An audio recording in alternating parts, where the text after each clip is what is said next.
Welcome back to another edition of Research Fantasy presents our MLB DFS pitcher picks for Monday, April 24th, 2017. I am your host, Nick Valinchak, better known as Nick from CWE on all of your favorite daily fantasy sites, and I'm here to break down my top 3 favorite pitchers for tournament action on this slate.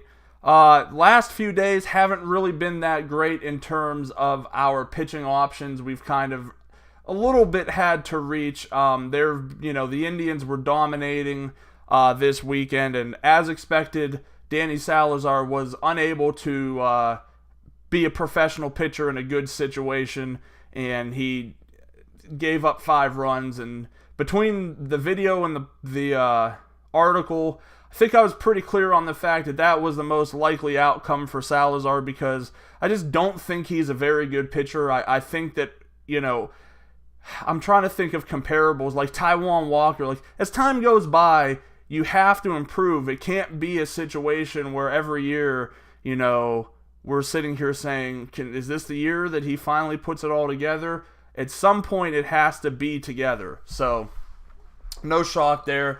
Tonight, to me, the slate breaks down relatively simply in terms of pitching. I think we have a situation, especially on DraftKings, where I'm looking and I'm just saying, why is Hyunjin Ryu the most expensive pitcher on the board? I know that the Giants' bats have really struggled. It could be a situation where, they struggle coming out of Colorado, so I don't necessarily hate it, but he's been, junk to me. I don't see a reason why he should be priced up there. So, on FanDuel, actually, it seems like the pitchers that I'm suggesting are going to be cheating, because they're the 3 of the top 5 priced guys on the board. But to me, I just don't see any reason not to go there. And then on top of that, and in addition to that, we're dealing with the fact that on DraftKings, that's not exactly how things break down. I don't know why and I don't know how, but things break down much, much differently tonight on DraftKings than they do on FanDuel. All right, let's get things started with Amir Garrett. He is 7,700 on FanDuel, 6,700 on DraftKings. Interesting position for him tonight. He's shown good stuff. Even in a game where he gave up some runs against the Orioles, I believe, last time out. He also struck out 12 batters.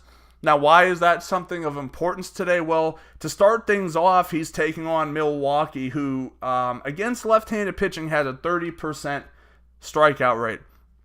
That's a big number. That's not a small number when you're considering, you're looking at normally the average maybe being around the 20%, 20, 21, 22%.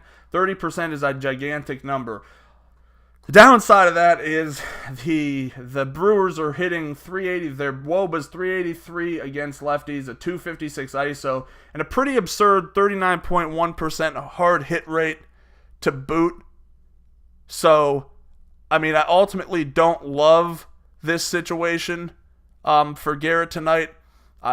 To me, it's a situation where, he makes an appealing SP2 on DraftKings where the price is, pretty ridiculously low.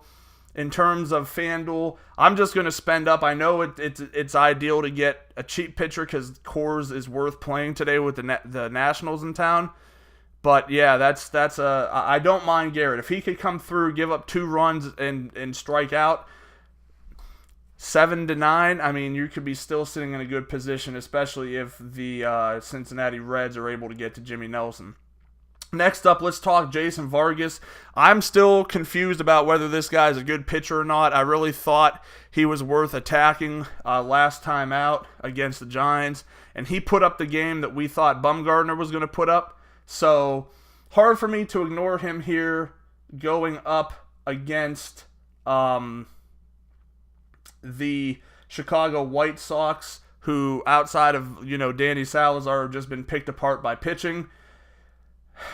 The downside here is that the strikeouts are like 18.1% against lefties, but they're coming in with like a .136 ISO, sub 30% hard hit rate. It kind of lines up to me to be a play where he should be fine. I really don't even know if he's looking at reduced strikeouts here. I mean, it all depends. Unfortunately didn't have the time to go through and see who they faced from the left-handed side of the plate.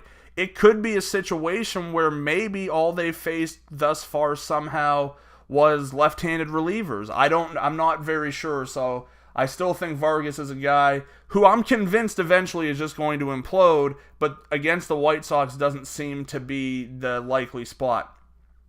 At 8,500 and 8K between FanDuel and DraftKings respectively, I think he's a reasonable option to use tonight. Last up, I'm a little bit shocked, number one, when I saw the pricing on DraftKings. Number two, when I saw the Vegas odds. I get that Chase Field is a hitter's park, but I'm hard-pressed to want to look anywhere outside Zack Greinke at 10K and 9,400 between FanDuel and DraftKings. Like, I get it. You know, you go to a hitter's park, things can generate better for the offense. And the Padres, I've said from jump, okay, maybe not jump, but I've said within the last 2 weeks that this isn't an offense that we can just say, horrible, pick on them, move on to the next. Like, the White Sox at this point look much worse to me than the Padres. However, I think that Greinke's the type of pitcher who should be able to, in his home park, pick these guys apart. With the Padres, you're getting a 291 WOBA, 23.1% K rate, 165 ISO, 28.2 hard hit rate. That all paints a sign that this team can be shut down. And it wouldn't surprise me to see that tonight. I know that Greinke already has a good outing against them. I'm just of the opinion personally that he's a worthwhile pitcher and he's someone I want in my lineups. So he's my top pitcher tonight.